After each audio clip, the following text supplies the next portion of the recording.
Pro Group Management. Workers' comp that works for you. This is 7 at 7 from the Las Vegas Review-Journal. Good morning, everyone. You're watching 7 minutes of nonstop news from the Las Vegas Review-Journal. I'm Renee Summerhour. Thank you for watching 7 at 7 a.m. for Wednesday, February 10th. Let's get started with our top stories this morning, sponsored by Carnegie Heights. Jim MURREN, the head of the state's COVID-19 Response Relief and Recovery Task Force, has high hopes for Las Vegas. The Review-Journal's Bailey Schulz tells us more about MURREN's vision for the city's economic recovery. MURREN has this goal to have Las Vegas become the health and safety capital of the world, he said. And I think that's really just making sure that the standards in place here in this city exceed what you can find in any other destination. A man who exchanged gunfire with Las Vegas police was found dead after a fire started inside the apartment where he was barricading himself for hours. Police were called Tuesday to a disturbance at the Milan apartment townhomes on Silverado Ranch Boulevard. They say the man came out of an apartment and fired at them. Once the flames were knocked down, SWAT officers entered the apartment and found the man dead.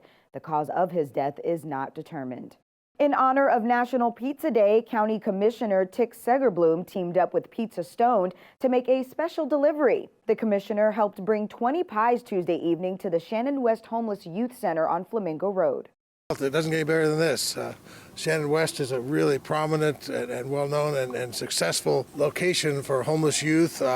Kids can come here, but the fact that we can celebrate with pizza and bring them to him so let them know that we care about it is just the best of all worlds. And 2 men arrested in Las Vegas in connection with last month's deadly riot at the Capitol building are facing additional charges. Nathaniel DeGrave of Las Vegas and Ronald Sandlin of Tennessee are charged with civil disorder, assault, and physical violence. Both remain in federal custody right now.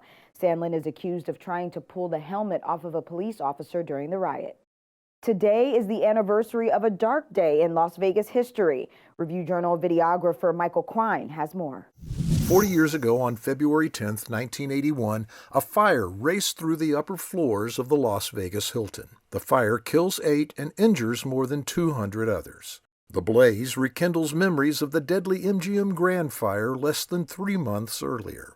Investigators determined the fire was intentionally set. 23-year-old Philip Klein is later convicted of arson and murder.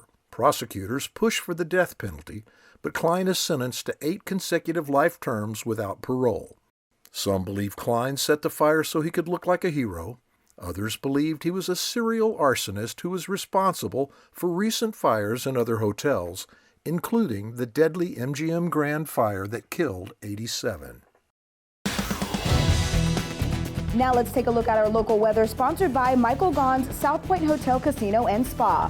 For your Wednesday, we're looking at mostly sunny skies with highs of near 70 degrees, light winds coming from the north. For the rest of your week, mostly sunny skies with temperatures staying in the low 70s. Temperatures will dip slightly with a chance of rain coming Monday morning. Lows in the upper 40s. Sports, sponsored by Scenic Brewing Company. Good morning, everybody. Leandre Fox here with your sports update. The Golden Knights improved to 8-1-1 on the season last night when defenseman Zach Whitecloud scored the go-ahead goal for the Golden Knights to defeat the Anaheim Ducks 5-4 at T-Mobile Arena. After the game, the team canceled their media availabilities due to COVID-19 protocols. With more on the story, here is Review-Journal sports reporter Ben Goetz. Honestly, first we'll have to see whether the next game will, of course, be played as scheduled. The Knights have already had 3 postponements so far. There have been postponements across the NHL. So I'll have to see whether that, COVID-19 related media availability cancellation is just an isolated incident or the start of potentially more things like that for the Golden Knights.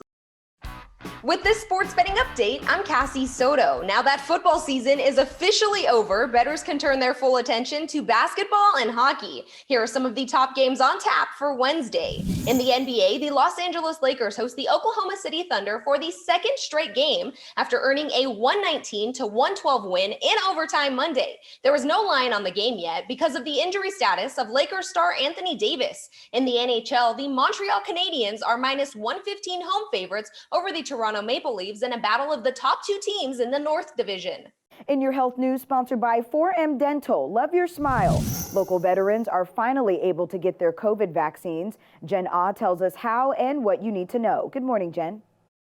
Good morning to you, Renee. More local veterans are getting their first doses of Pfizer's COVID vaccine. And if you're a veteran and haven't done so yet, there's another event coming up later this month. Veterans do have to be 70 years old or older or have a high-risk medical condition. To be a part of this next vaccine clinic, you do have to make an appointment. It'll be taking place at the Pahrump VA Clinic. For more information, you can visit our website, lvrj.com. Back to you, Renee.